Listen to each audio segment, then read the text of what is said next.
¿Cómo te sientes acerca de los errores?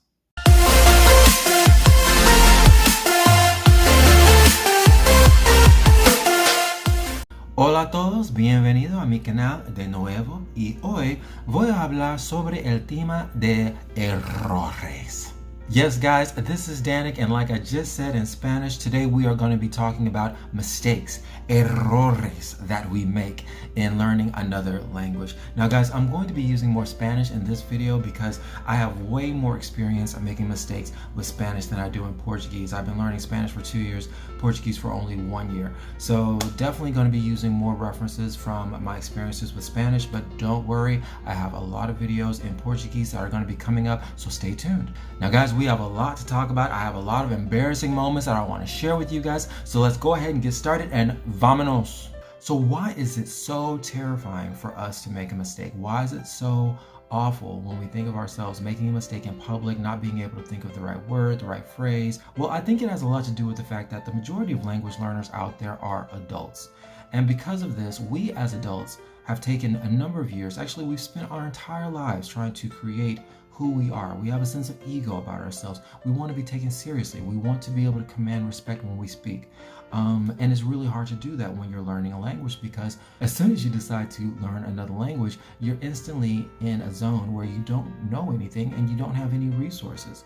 That being said, I think one of the keys to being able to deal with making a lot of mistakes as a language learner is to be willing to let go of control. Once you are able to just let go of whatever it is that makes you feel like you just have to be in control and you can't make a mistake or whatever, then everything will start coming naturally. Everything will start feeling a bit more natural as you're speaking your second or third language. And guys, since I've been learning Spanish, honestly, with all the mistakes that I have made over the past 2 years, actually even longer than that, but still, I can honestly say that the mistakes have helped so much. It's funny how you can exert so much energy to try and avoid something, but in the end, when you do make these mistakes and these pitfalls and all these things, they actually help you tremendously. And actually, the more dramatic the mistake is, the more you remember it.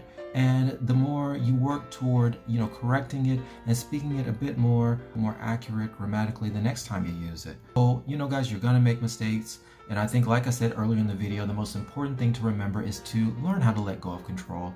I think that will help you so much. It has helped me tremendously. Once you let go of control and you're totally okay with making the mistakes, it's so much easier to be corrected when someone corrects you. It's so much easier for you to just kind of take a moment to maybe even correct yourself in the middle of it.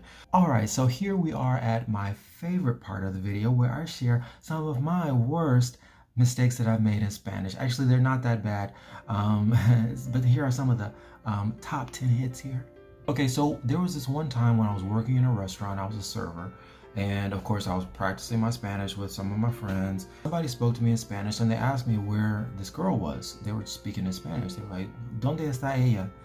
And of course, I thought I was ready for it. I decided to go ahead and respond in Spanish, and I said, ella está en la cocina. La cocina. If you guys speak Spanish, then you will clearly know exactly what I said, which was completely wrong. Cochina in Spanish is pig. So I basically told this guy, she's in the pig. So I think I was able to kind of clarify it. I was like, ella está en la cocina. But we had a nice laugh with that. Yeah, that was fun. Another example, or series of examples, actually this happened on numerous occasions where I was talking to people and I either used the wrong word or the wrong phrase or the wrong reference for something. And thank God, I think, when you're talking to native speakers, most of the time they can pick up on what you're trying to say, so sometimes they don't correct you, they just keep the conversation going, thank God. But I've had a lot of situations where I was talking to people and I used the wrong word or the wrong phrase, and it doesn't hit me until like days later or weeks later, or I might have been studying and found out the correct way to say something, and then I'm like, oh my God, I said that to someone. I was talking to this guy next to the plane, and I just thought that I was sounding refined and cool and everything, muy chévere, muy chévere.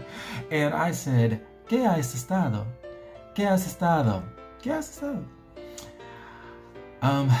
What I was trying to say was, ¿Cómo has estado? How have you been? Instead, I said, ¿Qué has estado? And so, when I said it, I was just, like, ¿Qué has estado? ¿Qué has estado? Hey, hey, hey. And then, like, later on, I was literally like, I said, ¿Qué has estado? And then there was this one time when I was actually in a room full of people and I was speaking Spanish with, a number of people in the room could speak Spanish. And I was just, combining words in my head, and I just thought that, no one could tell me anything. I was saying it correctly, da, da, da, da, and I was just going and going and going. No one corrected me.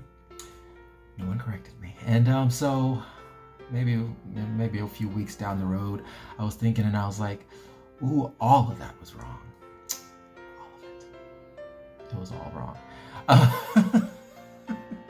And just lastly, guys, I would like to leave you with this final idea, which is the fact that yes, you might be consumed in your mistakes. You might be consumed with your pronunciation and whether you're saying it right or whether you can understand native speakers when they are speaking.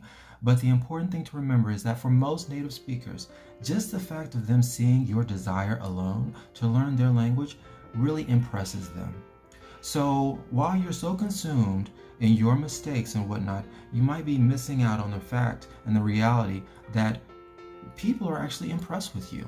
People are actually impressed with the efforts that you're making, with them, seeing that you are taking it step by step and you're making the effort and you're using what you know and this and that. So it's very important that you don't get too consumed in your mistakes, that you can't take a moment to realize exactly how you're coming across, the impact that's really happening, not only with natives who are impressed with you wanting to learn their language, but also with other people who have never learned a language before in their life, and they see that you're learning a language and it inspires them to possibly want to learn a language or to learn about a culture or something along those lines. So the important thing is, don't allow your mistakes to get you so consumed that you are blinded to the light that you're shining in different environments, in different rooms, places, wherever you're taking your language learning journey.